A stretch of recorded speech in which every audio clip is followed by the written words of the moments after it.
Amen to the singing. Thank you for singing out. Thank you, Jeremy, for leading us. We thank each and every one of you for your presence here this morning. What a great God we do serve. What a blessing to bring him worship and to bring it to him together as God's family. Jesus said, "Let the little children come to me and do not hinder them, for to such belongs the kingdom of heaven." We think about the important role that Jesus has in mind for children, the value he places upon them. We're reminded regularly, daily even, of how much of a blessing we have in our children and young people here at Parish. We're thankful that God has given them to us. That also means that he expects us to let them come to him, to train them, to teach them, to model for them what it means to live for him, and to entrust their lives to him ultimately. So we have several opportunities coming up, and they're not just announcements this morning. They're opportunities for us to invest in the lives of our young people and their families. Maybe most urgently is the deadline for Exposure Youth Camp. We've been announcing that for the past several months. That deadline is a week from Wednesday.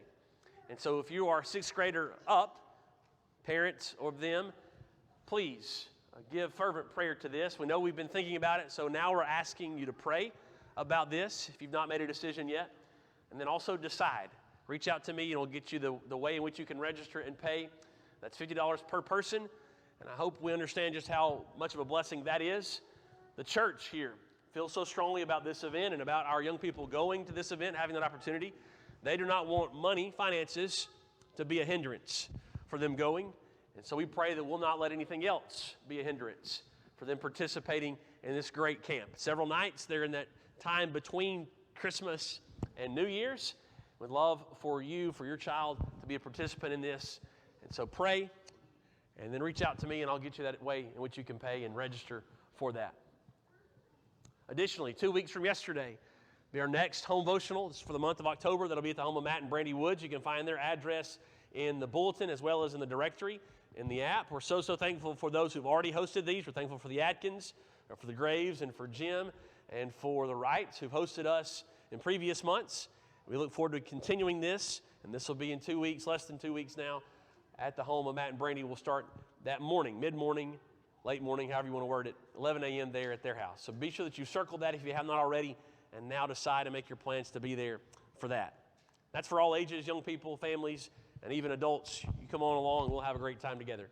And then finally, at the end of the month, on the 30th, the final Sunday of the month, after our 5 p.m. worship assembly, we'll have our trunk or treat, so be making your plans for that. Plan to decorate your vehicle, hand out candy and snacks. We'll provide that safe atmosphere and environment for our children. After we dismiss from worship, we'll let them change, and we'll get our cars and vehicles ready. So be sure that you're planning for that now. More and more stuff gets planned about Halloween and for Halloween in the fall. And so circle this date and make this date possible for your family to be here as we serve our children, young people, and spend that time together. Another opportunity that we have is to reach our community through our schools. We have so many teachers and administrators who work in our schools. We also have our children who go to those schools. And so one of the many ways we can serve them is that there are opportunities to feed them, meet their physical needs. And so we have 2 of those coming up in the month of October, toward the end of the month. Friday night, October the 21st, we'll feed the Jasper High School cheerleading team, cheerleaders. They have a home game that night. And so we'll feed them 3:30, 4-ish, 4:30-ish in that time frame. And so we're thankful for them. Amber Wright is their coach. Jaslyn Molnax is on that team. And so we look forward to serving them, feeding them, and also providing a message from the Word of God devotional time period that night, that afternoon. And then the very next week, the 28th, we'll do the same for the Oakman High School football team. We have several members who are coaches on that team. Sage and Coach Duke help out with that team. We're thankful for them. Coach Hall, Coach Painter from Midway are a part of that coaching staff as well. And so we're thankful and excited to be able to host them, feed them, and serve them that night. So we want to ask you to help us with that. You can help serve that evening, the afternoon of, either one or both. And if you would like to donate financially to help cover some of the costs of the food, you're welcome to do that as well. We want to give you that opportunity to join us and help meeting their needs on those 2 occasions. So you can give that money to Paul or to any of the deacons or elders. Just be sure you let us know what that's for, and then we'll be sure that it gets put toward that food. We'd love to see you in person to serve their needs, to get to spend time with them, and to get to know them better. So we thank you so much for your participation and for your willingness to help we're thankful God continues to give us these opportunities to serve our young people, but also the young people of our community. It may have been that when we were children, we kind of envisioned and thought about, hey, what would it be like to live in an amusement park? To just spend the night and to know that every day, in and out, we could go ride the rides, we could play the games, we could eat the fun food, the fatty food, the sweet food, and let's just soak up this place as if it's everyday life. You know, the older we get, the more we realize that's not how amusement parks work. They're set aside for a day or maybe two, and we go and we ride the rides, we have the fun, and then we go back home. There are some online who take the time to kind of ask random questions and see if experts can chime in and kind of enlighten a certain topic. And so this is a question that's been asked. What would it take to spend the night at an amusement park? Say like Six Flags or Disney World. Is it possible?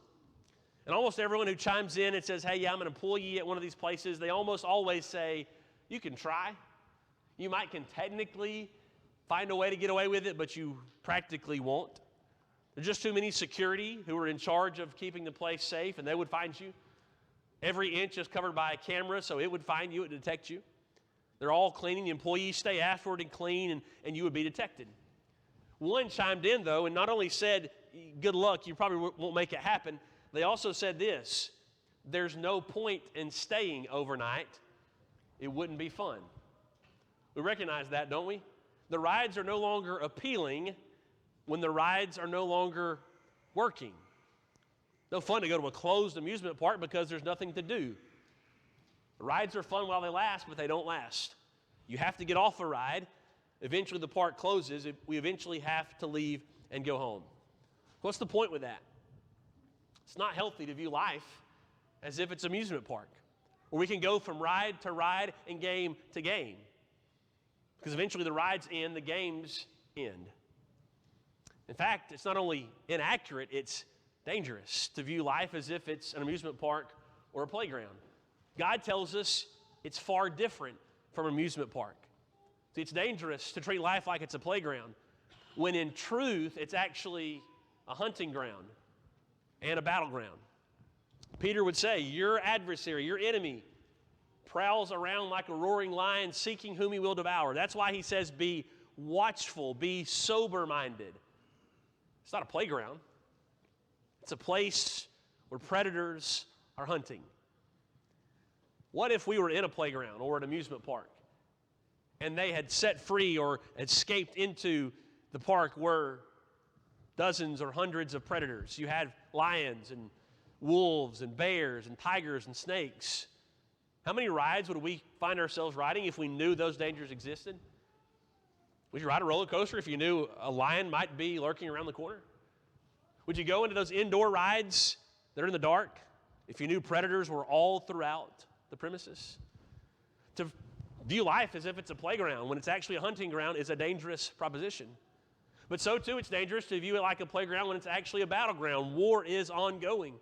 Paul would say in Ecclesiastes chapter 6, we do not wrestle against flesh and blood, but against the rulers, the authorities, against the cosmic powers over this present darkness, against the spiritual forces of evil in the heavenly places. We're constantly battling on the level of the soul, not merely the flesh. It goes beyond that. What appeal would an amusement park or a playground have if there are bombs exploding all around? What appeal would a ride have if we know there are snipers, gunfire, grenades, landmines?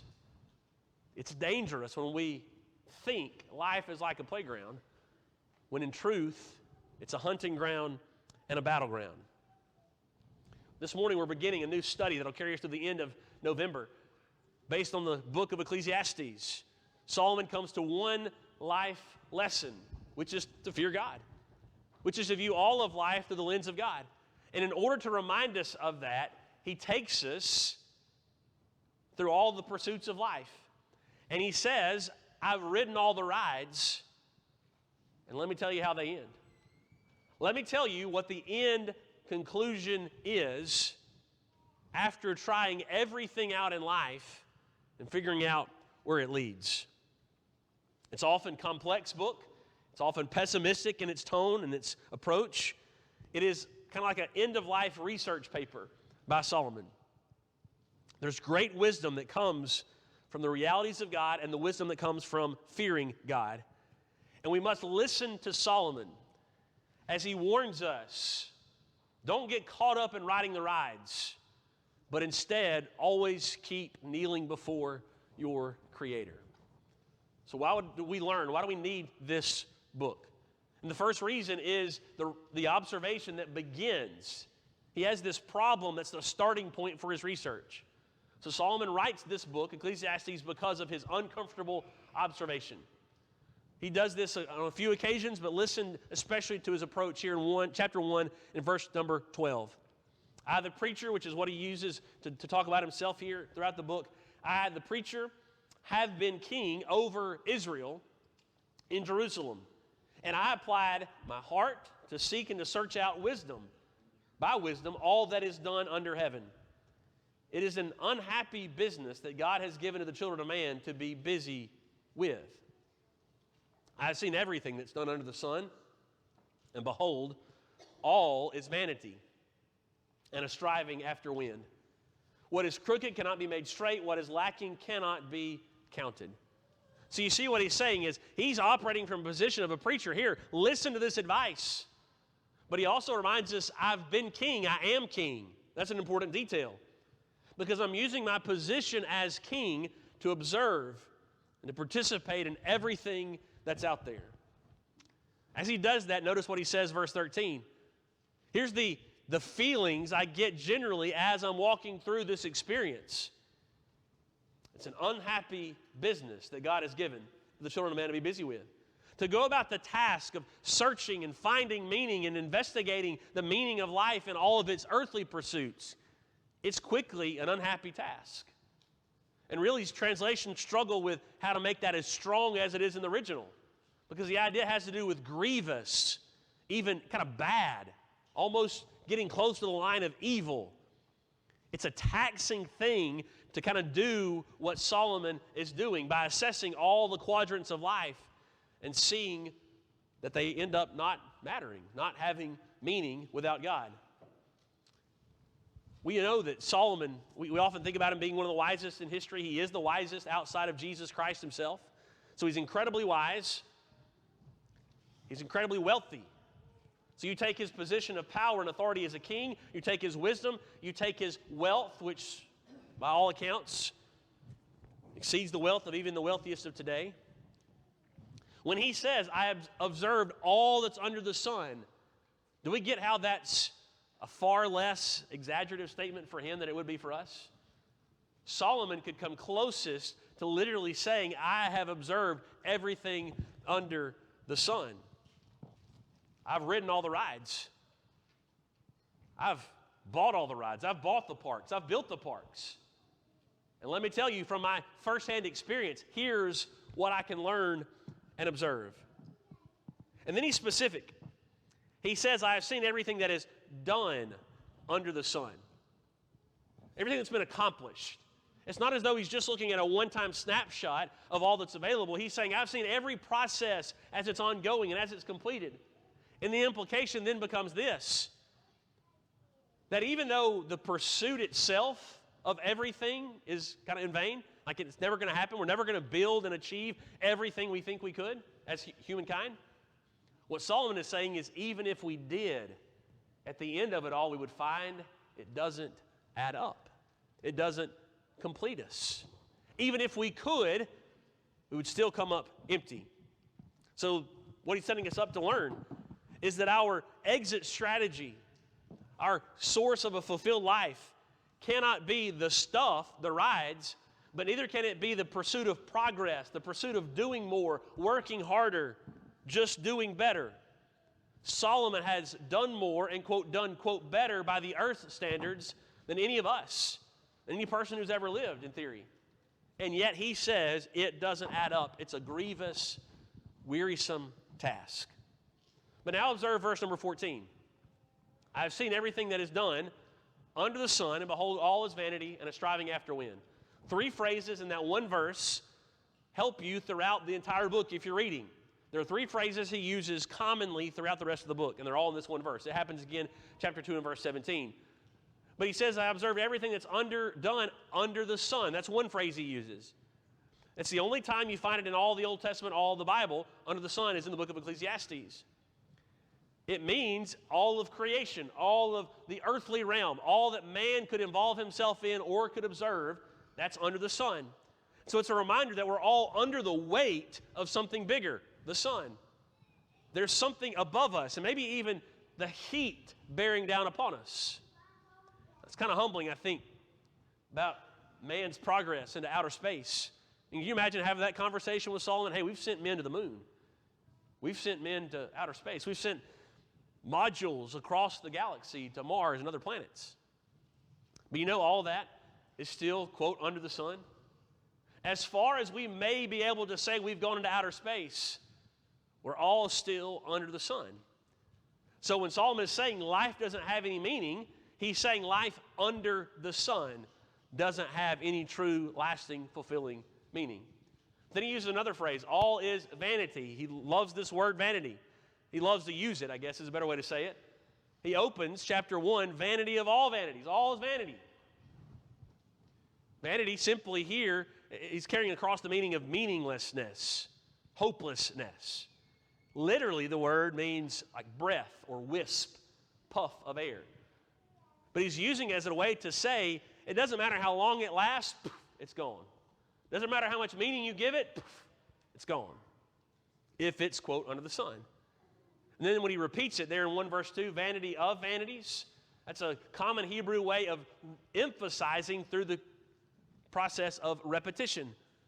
So we say, or they say, holy of holies. This is the holiest place. Song of Songs, Song of Solomon. This is the one love song that you should learn from and listen to. It's the highest of all. Vanity of vanities. The vainest pursuits. But then there's a third phrase, verse number 14. It's all a striving after wind. Wind is pretty fascinating weather condition because it doesn't even have to be strong to kind of make life miserable or cause us to change our plans. If you're outside trying to have a picnic or trying to do some work, it can be a rather light breeze that begins to cause life to be a little miserable. Blow the paper around or blow whatever else you're doing around. It can kind of catch you off guard. And then we certainly think about the other end of the spectrum with strong winds being able to destroy buildings that we built. Or they can knock down trees whose roots are oversaturated or whose tops are too big and too heavy. Wind has great power, and it reminds us of our lack of strength so often. But think about this phrase, striving after wind. You really want to see helplessness? Try running to catch the wind. It could be a short breeze, slow breeze that's 4 or 5 miles an hour, and you think, well, I can run faster than that. But good luck catching wind. Even if you're faster, straight line speed, you can't catch wind. So you see, it's kind of a combination of this idea of running after something that's you can never catch with the poof, the wisp of air idea from vanity. So Solomon's wanting us to see clearly and with repetition and emphasis, when you follow life, follow through life by following its pursuits, all under the sun, you'll keep up coming up empty. You'll keep grasping for that which there's nothing really to grasp for. So if you look at a survey of the book, you'll see he addresses all sorts of topics. But maybe in keeping with that 1 verse 2, the vanity of vanities, he reminds us that one of the most futile or vain pursuits we could have is when we get caught up in the futility of life itself. When we begin to think, wow, our circumstances are vain and they're meaningless. That's when we really begin to compound this feeling of helplessness and meaninglessness. That reminds us just indeed how life under the sun is indeed devoid of meaning. So there's a list of topics we could look and see that he addresses. Some of these on the screen are things that he specifically sets out to address. Some are byproducts or observations he uncovers in the pursuit of those things. But when he says, I've seen everything that's done under the sun, the human pursuits, these are the things that he has in mind. Living after pleasure, we might call that hedonism in today's culture. The idea of labor and working, it's good. It's a good value, but it cannot be the ultimate value. The pursuit of human wisdom is the same thing. Competition, getting ahead of one another.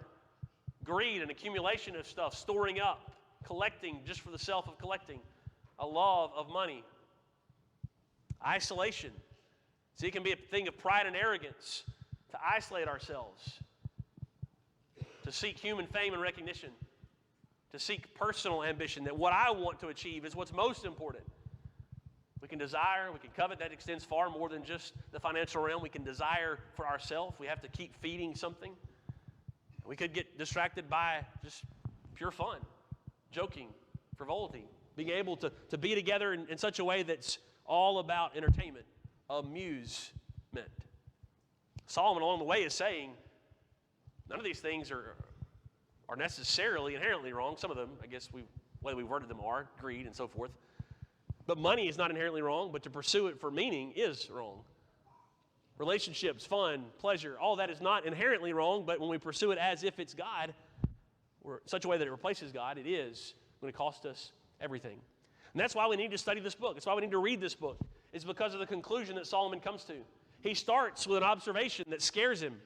He realizes, look at all my ability, all of my possessions, and all that I learned about this life under the sun is that it's meaningless on its own. So then he turns and he tells us, here's what does matter. Here's what is indeed most important. And we find that the clearest at the very end, the final two verses of the entire book. So chapter 12, beginning in verse number 13. The end of the matter. Colon. Here is the end. Here's my research paper, and here is the conclusion section. All has been heard. I've checked it out. I've looked in there every stone. I've ridden every ride. Fear God and keep his commandments, for this is the whole duty of man. Okay, Solomon, thankful for the conclusion, thankful for the clear conclusion. Why does that matter? Why do we go through life fearing God instead of choosing to follow our pursuits? We'll look at verse number 14. Because God will bring every deed into judgment with every secret thing, whether good or evil. So what Solomon is saying is that when we fear God, we recognize that's far greater than just being afraid of God. It's instead choosing to revere God, to submit to God willingly in light of his greatness and his power. It's to recognize and admit that he is always greater than we are, and thus we always trust him in every moment.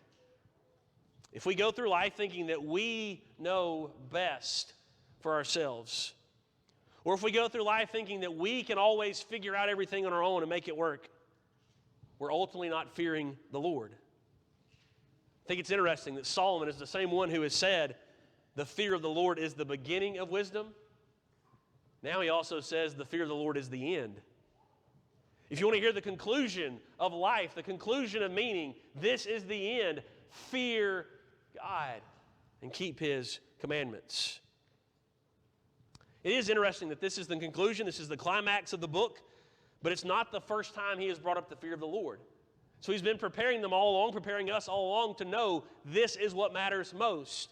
At times in his pursuits, he's brought out the fear of the Lord as a direct answer to these pursuits. So chapter 3, when we recognize, hey, something about time and how time passes causes us to realize how difficult life is. Here's what he says, chapter 3, verse 14. I perceive that whatever God does endures forever. See, that's opposite of us.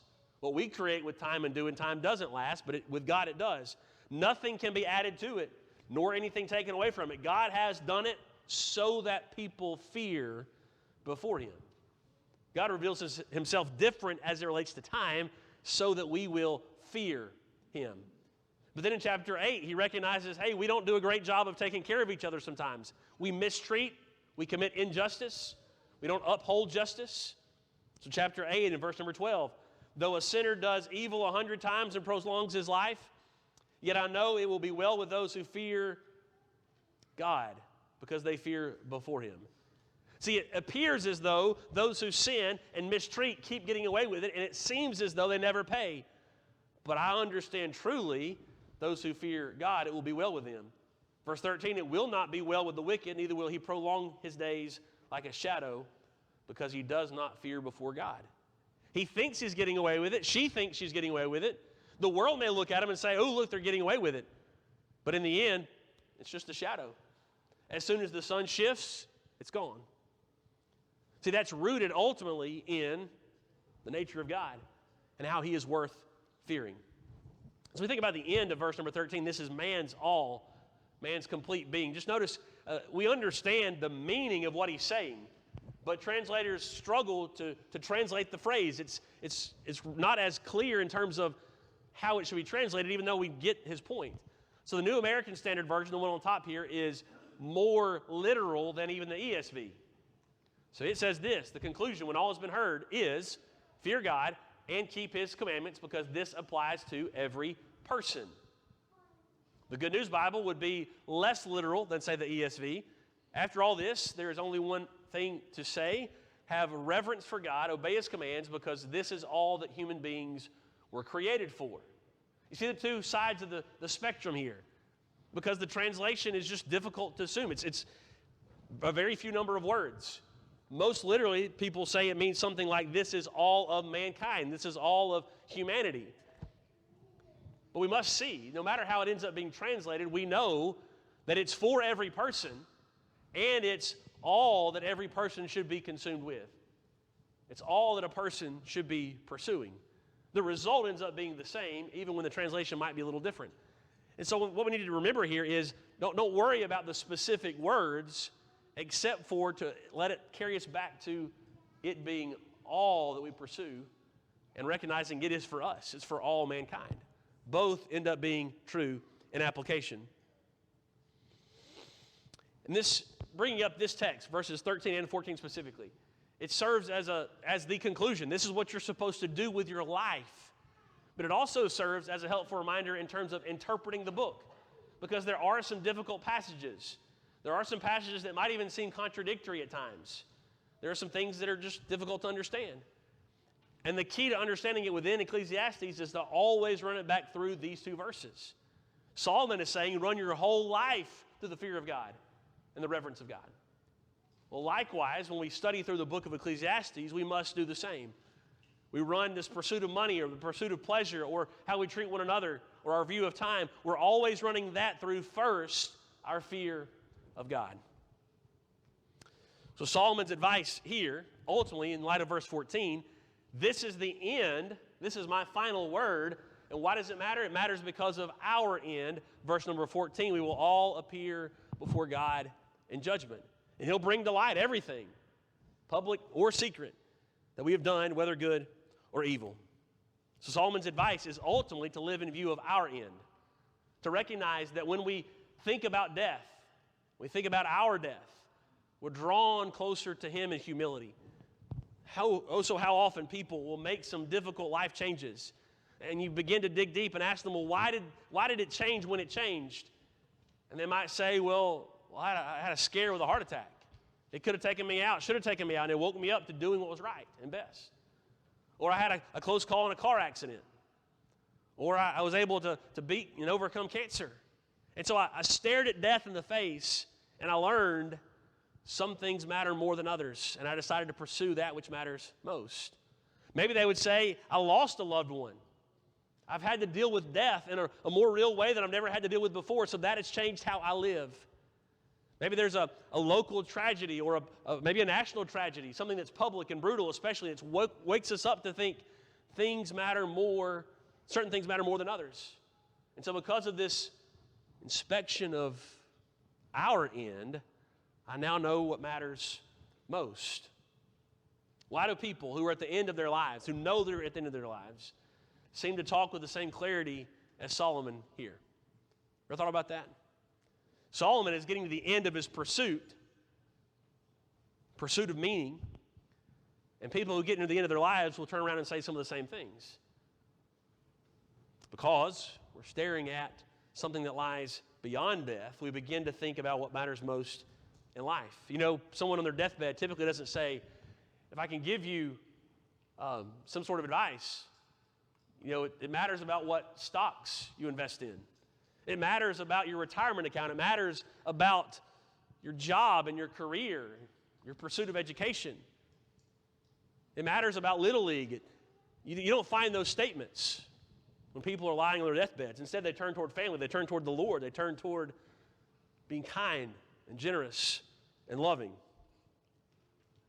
So viewing the end wakes us up to the importance of what we do here and now. And that's because Solomon's final conclusion, fear the Lord because he matters most in all to mankind, because death is not truly the end. When you're living life for the playground or for the amusement park and it's one ride after another, you close the park, you leave, that's all. But when you realize there's something more, death is not truly the end, we remember there's something greater and beyond death. And that's verse 14, appearing before the Lord. And so the answer, to apply the answer to Solomon's research, is that the only way to find any kind of meaning to that which is under the sun is to live in view of that which is beyond the sun. Is to live for that which is beyond creation. We can never find meaning here while living for here. We will find meaning in the course of our pursuits while we live for Him who is beyond the sun. Think about our neighbors to the south in Florida who've undergone this terrible tragedy of Hurricane Ian. We recognize we can pray. Our prayers have powerful working for them. We want to reach out to them in prayer, but also there may be financial opportunities otherwise that we can help with them. When a hurricane begins to approach land, they issue a hurricane warning and even evacuation orders for a wide path because they still don't know exactly where it will land. And they have to issue that warning in advance time enough for people to flee. And so there's this kind of back and forth catch-22 situation where once they know exactly where it's going to make landfall, that's too late to tell people to get out. So the result is some people end up waiting. Some people have lived in Florida or whatever state you're talking about, Louisiana or Texas, all their lives, and they've been through the warning so often it's never hit here. And so we'll just take our chances that it'll go north, it'll go south, it won't exactly hit here. We'll just stay here and ride it out. Recognize the dilemma that would happen there? I think about our own responses to weather. We had a terrible day over 11 years ago, 11 and a half years ago on the April 27th. And anytime there's a potential chance, an elevated risk for tornadoes, we kind of go into hypersensitivity mode, don't we? Like it becomes a holiday, and some businesses start closing, schools close, everything shuts down. I'm not weighing in on whether or not we should do that. I'm just saying that's what happens. Because we think, well, what if it strikes here? What if it lands here? What if we're in the path? We want to be prepared, just in case. What if, right? What's Solomon say about the what if when it comes to the judgment of God? What's the percentage chance that you and I are going to stand before the Lord in judgment?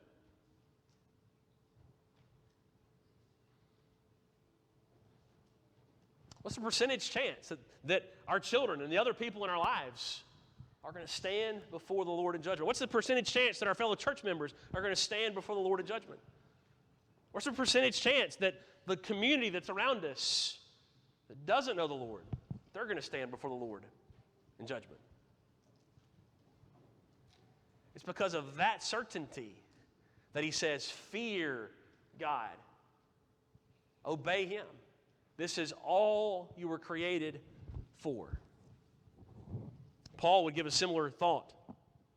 2 Corinthians chapter 5 and verse number 9. Whether we are at home or away, we make it our aim to please Him. For we must all appear before the judgment seat of Christ, so that each one may receive what is due for what he has done in the body, whether good or evil. Same idea, same thought. There's one key word that's different in 2 Corinthians 5 and Ecclesiastes chapter 12. And that's found in verse number 10 when he says it's the judgment seat of Christ. God's been telling us all along, you're going to stand before me in judgment. But He has also known all along we won't be able to stand before Him all alone. And so when Paul points us to the judgment seat, he reminds us this is the judgment of Christ. You have the promise and the possibility that He will stand with you and for you too. So when we complete and hear Solomon's message completed through Christ, we know that the one who fears God and desires to obey Him will look deeply into His Word and will hear and know about Jesus Christ, the Son of God. Will even be brought to a place where they will confess that belief, that trust. They'll recognize a life of sin is incompatible with a life following Christ. They'll choose to change out of that reverent fear. And then also out of that reverent fear and desire to keep every command will say, I must be immersed baptized for the forgiveness of my sins. So we can anticipate the end, our end, of the day of judgment, because we can stand alongside Christ as our Savior, our advocate, our mediator. So this morning, is that the decision you need to make? To fear God, keep His commandments by obeying Him and putting Him on in baptism. Maybe that's a decision you have made, but you know you need to come back to Him and repent in a public way. This time is also for you. Maybe you have some other need, some other spiritual need, or some need for prayer. Please know this time is for you and that God is for you. Would you come now as we sing?